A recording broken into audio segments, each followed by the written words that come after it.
नमस्कार दोस्तों, मैं आपका होस्ट एंड दोस्त दीपक और यह है बैंक वैन रॉबरी का पार्ट 18।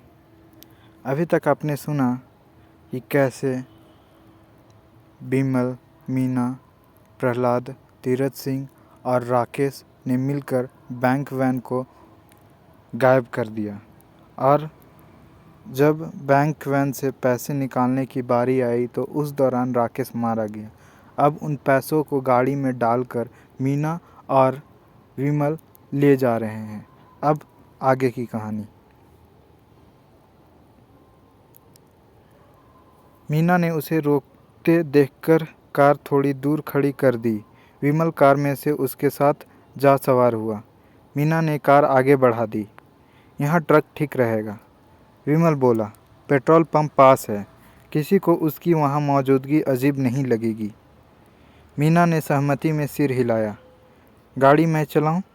विमल ने पूछा। नहीं, अभी नहीं, बाद में सही। ओके। जानते हो इस वक्त मेरा क्या जी चाह रहा है? क्या? कि मैं गाड़ी को कहीं रोकूं, सबसे पहले डिक्की में मौजूद सारे नोटों को गिनूं, फिर उसका बिस्तर बिछाकर वहीं सोई रहूं। जागूं तो उन्हें खर्चा करना शुरू कर दूं। बाकी काम हो सकते हैं, लेकिन आखिरी काम का ख्याल फ़िलहाल छोड़ दो। क्यों? मीना के माथे पर बल पड़ गया। क्योंकि डकैती का माल फ़ौरन खर्च शुरू कर देना बड़ा खतरनाक होता है। तुम्हें खबर भी नहीं होगी और अपने आप को जेल में पाओगी। अजीब बात करते हो। अरे, अगर मैं इसे खर्च नहीं कर सकती तो इतनी दौलत का क्या फ़ायदा? यही दौलत अगर तुम्हें जेल भिजवा दे तो फिर भी इसका क्या फ़ायदा? भली भली बातें करो मिस्टर। भली भली बातें ही कर रहा हूँ। डकैती के माल को 1 साल तक हाथ भी नहीं लगाना चाहिए। हाथ भी लगाना मौत के मुंह में कदम रखने जैसा होता है। लेकिन अगर 2 साल सब्र कर सको तो सुरक्षा की इससे बड़ी कोई गारंटी नहीं। मैं इतना लंबा इंतज़ार नहीं कर सकती। मर्ज़ी तुम्हारी। तो फिर ऐसा करो, मुझे मेरा हिस्सा दे दो और किसी मुनासिब जगह मुझे कार से उतार दो। तुम्हारे ही जैसे मूर्खतापूर्ण इरादे रखने वाले तुम्हारे किसी अन्य संगी साथी की वजह से मैं नहीं फंसना चाहता। मीना खामोश रही। अगर रास्ते में हमें किसी ने रोक लिया? थोड़ी देर बाद एकाएक वह बोली। और डिक्की की तलाशी लेनी चाहिए तो? ऐसा नहीं होगा, विमल बोला। ठाकुर ने मुझे एक पर्चा दिया है और कहा है कि उसे दिखा देने से पुलिस हमारी फिर से तलाशी नहीं लेगी। वह पर्चा इस बात का सबूत है कि हमारी एक बार तलाशी हो चुकी है। अगर पुलिस के अलावा किसी ने हमें रोकने की कोशिश की तो उसका जवाब मेरे पास यह है। और विमल ने उसे अपनी जेब से रिवॉल्वर निकालकर दिखाई। Very good. फिर खामोशी रही। कार चलती रही। राकेश मर गया है। इस बार मीना यूं बोली जैसे अपने आप से बात कर रही हो। समझ में नहीं आता उसके बिना मैं कैसे जिंदा रहूंगी, जबकि तुम्हारे कथा अनुसार मैं माल को 1 साल तक हाथ भी नहीं लगा सकती। हौसला रखो, कोई ना कोई सूरत जरूर निकल आएगी, विमल बोला। सुनो, एकाएक वह उत्साहपूर्ण स्वर में बोला। तुम मेरा साथ दोगे? मतलब? विमल हैरानी से बोला। अगर हम दोनों एक साथ रहे पति पत्नी बनकर तो क्या हम अपेक्षाकृत ज़्यादा सुरक्षित नहीं रहेंगे? मैडम, विमल बोला, तुम भूल रही हो कि तुम्हारे पति को अभी मरे मुश्किल से 2 घंटे हुए हैं। मुझे याद है, मैं कुछ भी नहीं भूली। मेरा दिल जानता है कि मुझे उसकी मौत का कितना अफसोस है। फिर भी, लेकिन मेरा अफसोस अब उसे ज़िंदा नहीं कर सकता और मरने वाले के साथ कोई मर नहीं जाता। मेरे सामने अभी सारी ज़िंदगी पड़ी है और बेशुमार दौलत हासिल होने का मेरा सपना अभी पूरा हुआ है। अगर मैं साल 6 महीने राकेश की मौत का मातम मनाती रहूं और उसके बाद अपनी मन माफिक नई ज़िंदगी जीने की कोशिश करूं तो किसी को कुछ अजीब नहीं लगेगा? लेकिन पति की मौत के फ़ौरन बाद ऐसी बात कहने लगना शायद तुम्हारे जैसी रूढ़िवादी संस्कारों वाले आदमी के कानों के पर्दों पर भारी गुजर रहा है। विमल खामोश रहा। उसे जवाब न सूझा। और फिर मैंने कहा है कि हम दोनों पति पत्नी बनकर रहेंगे। मैंने यह नहीं कहा कि मैं तुम्हें अपना पति बनाना चाहती हूँ। दोनों बातों में फ़र्क है, बहुत फ़र्क है। छोड़ो, वक्त आने दो, बाद में जो होगा देखा जाएगा। जिस वक्त का तुम इंतज़ार कर रहे हो शायद वह कभी न आए। क्या मतलब?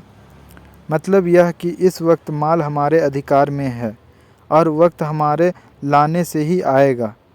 इस वक्त के बादशाह हम हैं। मतलब यह कि मुझे माल में आधा हिस्सा चाहिए। तुम पागल हो गई हो? ठाकुर तुम्हारा गला काट देगा। एग्जैक्टली। इसीलिए मुझे माल का आधा हिस्सा चाहिए। पता नहीं क्या कह रही हो तुम। मेरे पल्ले तो कुछ नहीं पड़ रहा। अभी पड़ने लगेगा। फिलहाल 8 लाख की जगह 24 लाख की रकम के सपने देखो। विमल खामोश हो गया। उसने एक सिगरेट सुलगा ली और उसके कस लगाने लगा। कार अजमेर पहुंची, लेकिन अजमेर शहर में दाखिल होने के स्थान पर वह बाहर ही बाहर आगे बढ़ने लगी। विमल तुरंत समझ गया कि गाड़ी ठाकुर द्वारा निर्धारित स्थान की तरफ नहीं जा रही थी। किधर जा रही हो? विमल हड़बड़ाकर बोला। चुपचाप बैठे रहो, मीना कर्कश स्वर में बोली। विमल ने विरोध में मुंह खोला, लेकिन फिर कुछ सोचकर होठ भींच लिए। कार अजमेर नगर के बाहर से होती हुई चित्तौड़ को जाने वाली सड़क पर बढ़ चली। तुम ठाकुर वगैरह को धोखा देने की फिराक में हो? विमल पूछे बिना न रह सका। मैं अपनी जान बचाने की फिराक में हूँ, वह बोली। मतलब? तुम मतलब बहुत पूछते हो। क्या कोई भी बात अपने आप तुम्हारी समझ में नहीं आती? इतने मंदबुद्धि सूरत से तो लगते नहीं हो। हूँ भी नहीं। और ऐसा भी नहीं है कि मैं एकदम से मतलब ना समझा हूँ, लेकिन सोचता हूँ कि जो मैं सोच रहा हूँ शायद वह गलत हो, इसलिए तुमसे पूछ रहा हूँ। सुनो, ठाकुर एक निहायती धोखेबाज, बेईमान और कमीना आदमी है। राकेश से थोड़ा वह घबराता था, इसलिए उम्मीद थी कि वह धोखाधड़ी की कोशिश नहीं करेगा। अब राकेश मर गया है। ज्यों ही उसे इस बात की खबर लगेगी, उसका मन बेईमान हो उठेगा और वह सारा माल खुद हथियाने की कोई न कोई तिगड़म सोचने लगेगा। 8 लाख की जगह 48 लाख पर हाथ साफ करने की खातिर वह कुछ भी कर गुजरने से नहीं हिचकिचाएगा। तुम या तीरथ सिंह या प्रहलाद कुमार क्या चीज़ हो उसके सामने? वह तुम लोगों को मच्छर की तरह मसल देगा। मुझ अकेली की वैसे ही क्या बिसात है। इसलिए ठाकुर से बच भागने की मेरी कोशिश का धोखाधड़ी का नाम से मत पुकारो। इसे अपनी जान बचाने की कोशिश समझो। लेकिन फिर भी? क्या फिर भी? जब गला कटवा चुकोगे तो तभी मानोगी कि मैं सच कह रही हूँ। जहाँ अजमेर में हम पहुँचना था, क्या पता ठाकुर वहाँ पहले ही हमारे कत्ल का इंतज़ाम किए बैठा हो। लेकिन अभी उन्हें यह कहाँ मालूम है कि राकेश मर गया है। मालूम होगा तो सही, उसके बाद उसकी नीयत बदलते क्या देर लगेगी। तुम पहले जाल में फंसकर निकासी के बारे में सोचना चाहते हो। क्या यह अच्छा नहीं कि तुम जाल में फंसो ही नहीं? अब तुम जा कहाँ रही हो? विमल विषय परिवर्तन करता हुआ बोला। उदयपुर, मीना ने बताया। वहाँ हमने एक हवेली जैसा बड़ा पुराना मकान पहले से किराए पर ले लिया हुआ है। हे भगवान! विमल विस्फारित नेत्रों से मीना को देखता हुआ बोला। तुम्हारा और राकेश का इरादा शुरू से ही हम सबको धोखा देने का तो नहीं था? मीना ने एकाएक गाड़ी रोक दी। क्या हुआ? विमल ने पूछा। मैं थक गई हूँ, वह बोली। अब गाड़ी तुम चलाओ। हटो। विमल का ख्याल था कि वह दरवाज़ा खोलकर अपनी तरफ से बाहर निकलेगी और घूमकर उसकी तरफ के दरवाजे में से उसके द्वारा खाली किए गए स्थान पर आ बैठेगी, लेकिन वह स्टीयरिंग के पीछे से उसकी ओर सरकी और ऊपर को उचककर उसके ऊपर से होती हुई परली तरफ जाने की कोशिश करने लगी। इस क्रिया में उसका शरीर घूमा और वह कहीं उछलकर तनिक लड़खड़ाई और सीधी उसकी छाती से जा लगी। विमल के शरीर में जैसे बिजली का करंट दौड़ गया। उसके हाथ उसको सहारा देने के लिए उठे, लेकिन उसको सहारा देने के स्थान पर उसके जिस्म से लिपट गए। एक क्षण के लिए उसके होठ विमल के होठ से सटे। विमल को यूं लगा जैसे उसको होठों को दहकता हुआ अंगारा छू गया था।